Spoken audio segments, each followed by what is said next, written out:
Hello friends, I am Aditi. Welcome to my channel Library Mouse. Today I am going to read a book, How to Develop Self-Confidence and Influence People by Public Speaking by Dale Carnegie. This book contains 12 chapters, so let's continue with chapter 4, The Improvement of Memory. The average man, said the noted psychologist Professor Carl ch-4, does not use above 10% of his actual inherited capacity for memory. He wastes the 90% by violating the natural laws of remembering. Are you one of these average persons? If you are struggling under a handicap both socially and commercially, consequently, you will be interested in and profit by reading and rereading this chapter. It describes and explains these natural laws of remembering and shows how to use them in business and social conversation as well as in public speaking. These natural laws of remembering are very simple. There are only 3. Every so-called memory system has been founded upon them. Briefly, they are impression, repetition, and association. The first mandate of memory is this: get a deep, vivid, and lasting impression of the thing you wish to retain. And to do that, you must concentrate. Theodore Roosevelt's remarkable memory impressed everyone he met, and no little amount of his extraordinary facility was due to this. His impressions were scratched on steel, not written in water. He had, by persistence and practice, trained himself to concentrate under the most adverse conditions. In 1912, during the Bull Moose Convention in Chicago, his headquarters were in the Congress Hotel. Crowds surged through the street below, crying, waving banners, shouting, "We want Teddy, we want Teddy." The roar of the throng, the music of bands, the coming and going of politicians, and hurried conferences, the consultations would have driven the ordinary individual to distraction. But Roosevelt sat in a rocking chair in his room, oblivious to it all, reading Herodotus, the Greek historian, on his trip through the Brazilian wilderness. As soon as he reached the campaign ground in the evening, he found a dry spot under some huge tree, got out of Sam's stool and his copy of Gibbon's Decline and Fall of the Roman Empire, and at once he was so immersed in the book that he was oblivious to the rain, to the noise and activity of the camp, to the sound of the tropical forest. Small wonder that the man remembered what he read. 5 minutes of vivid, energetic concentration will produce greater result than the days of mooning about in a mental haze. 1 intense hour, wrote Henry Ward Beecher, will do more than dreamy years. If there is any one thing that I have learned which is more important than anything else, said Eugene Grace, who made over $1 million a year as president of Witham Steel Company, and which I practice every day under any and all circumstances, it is concentration in the particular job I have in hand. This is one of the secrets of power, especially memory power. They could not see a cherry tree. Thomas Edison found that 27 of his assistants had used, every day for 6 months, a certain path which led for his lamp factory to the main works at Menlo Park, New Jersey. A cherry tree grew along that path, and yet not one of these 27 men had, when questioned, ever been conscious of that tree's existence. The average person's brain, declared Mr. Edison with heat and energy, does not observe 1,000th part of what the eye observed. It is almost incredible how poor our powers of observation, genuine observations, are.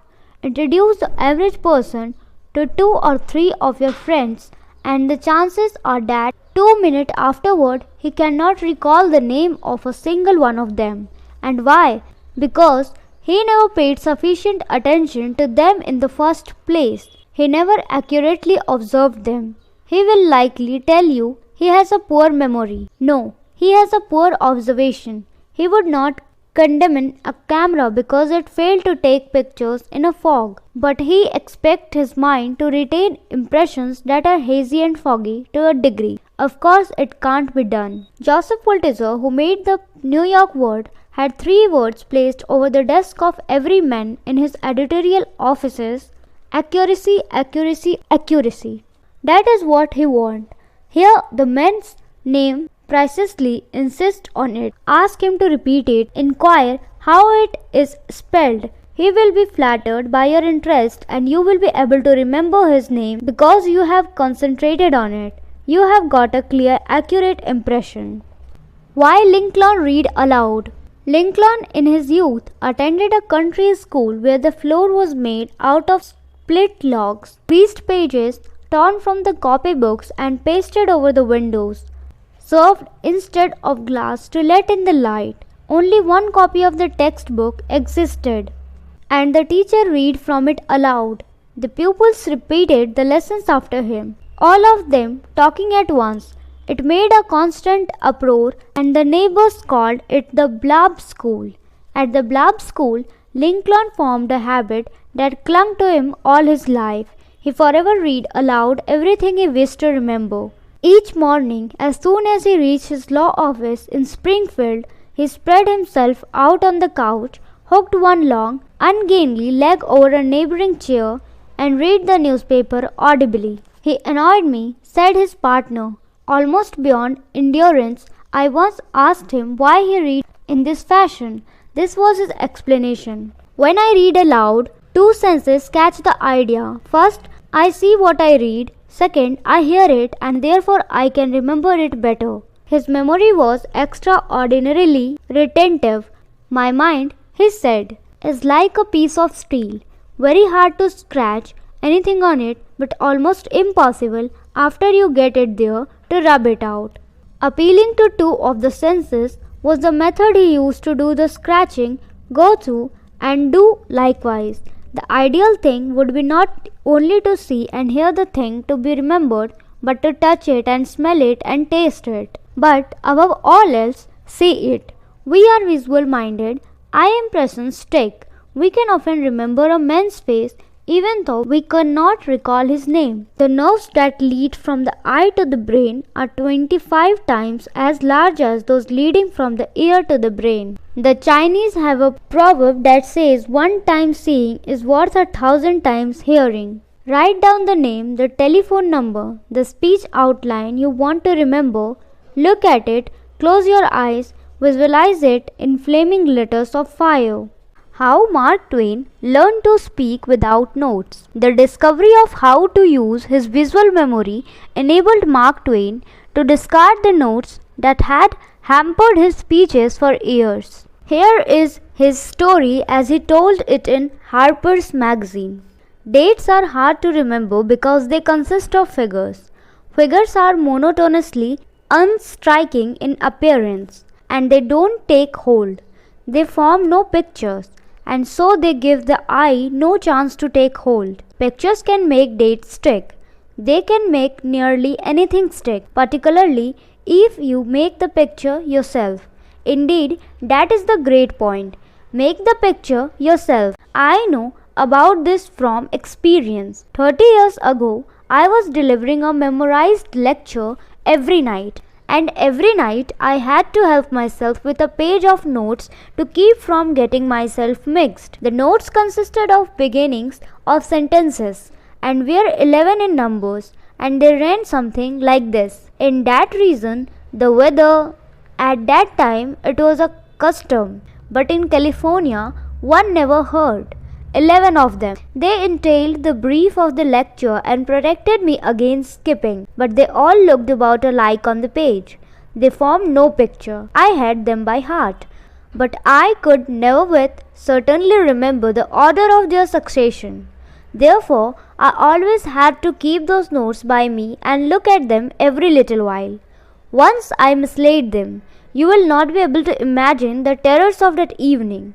I now saw that I must invent some other protection. So I got 10 of the initial letters by heart in their proper order, I, A, B, and so on. And I went on the platform the next night with these marked in ink on my 10 fingernails. But it didn't answer.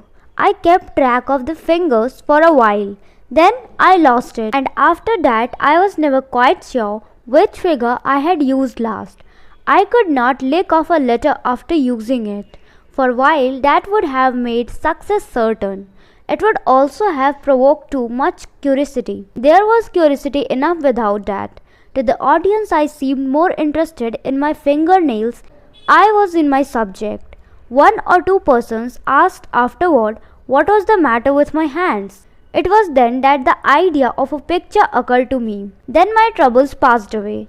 In 2 minutes, I made 6 pictures with my pen, and they did the work of the 11 catch sentences and did it perfectly. I threw the pictures away as soon as they were made, for I was sure I could shut my eyes and see them any time.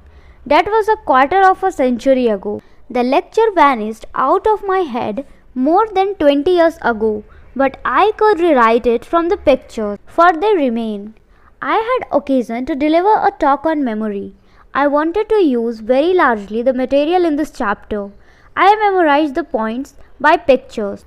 I visualized Roosevelt reading history while the crowds were yelling and bands playing outside his window. I saw Thomas Edison looking at a cherry tree. I pictured Lincoln reading a newspaper aloud. I imagined Mark Twain licking ink off his fingernails as he faced an audience. How did I remember the order of the pictures? By 1, 2, 3 and 4. No, that would have been too difficult.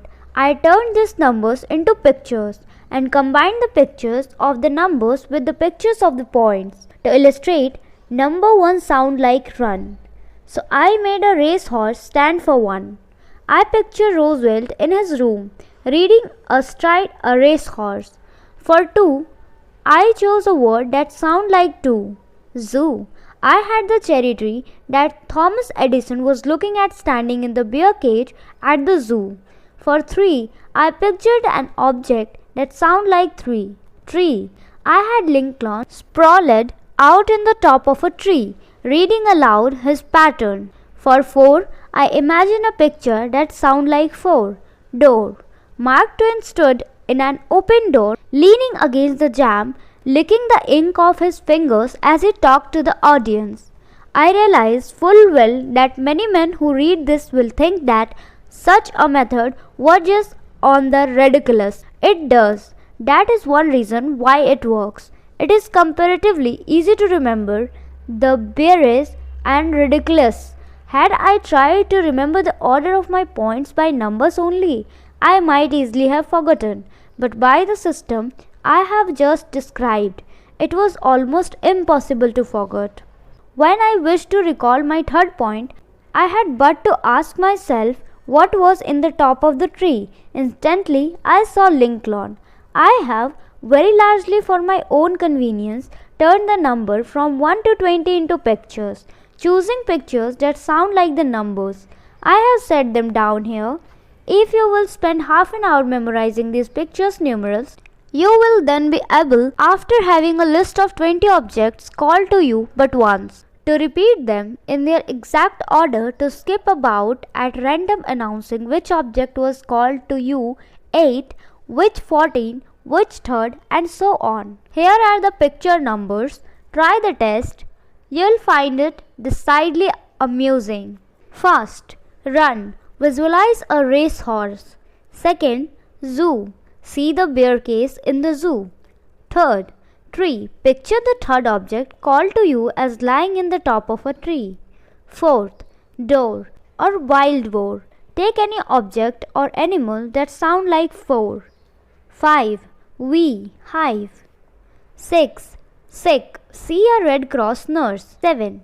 Heaven. A street paved with gold and angels playing on the harps.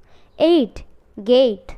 9. Wine. The bottle has fallen over on the table and the wine is streaming out and pouring down something below. Put action into the pictures. It helps to make them stick. 10. Den of a wild animal in a rocky cave in the deep woods. 11. A football 11. Rushing madly across the field, I picture them carrying aloft the object that I wish to recall as number 11. 12. Self. See someone sewing something back on a shelf. 13. Hurting. See the blood spurting out of a wound and reddening the 13th object. 14. Courting. A couple are sitting on something and making love. 15. Lifting. A strong man, a regular John L. Sullivan, is lifting something high above his head. 16. Licking. A first bite. Leaving. A housewife is getting dough, and into the dough she needs the 17th object. 18. Waiting. A woman is standing at a forked path in the deep wood, waiting for someone. 19. Pinning. A woman is weeping, see her tears falling on the 19th thing you wish to recall. 20. Horn of plenty. A god's horn overflowing with flowers and fruits and corn. If you wish to try the test, spend a few minutes memorizing these picture numbers. If you prefer, make picture of your own. For 10, think of word or fountain, pen or ben or sensen, anything that sound like 10. Suppose that the 10th object recalled to you a windmill. See the hen sitting on the windmill, or see it pumping ink to fill the fountain pen. Then, when you are asked what was the 10th object called, do not think of 10 at all, but merely ask yourself, where was the hen sitting?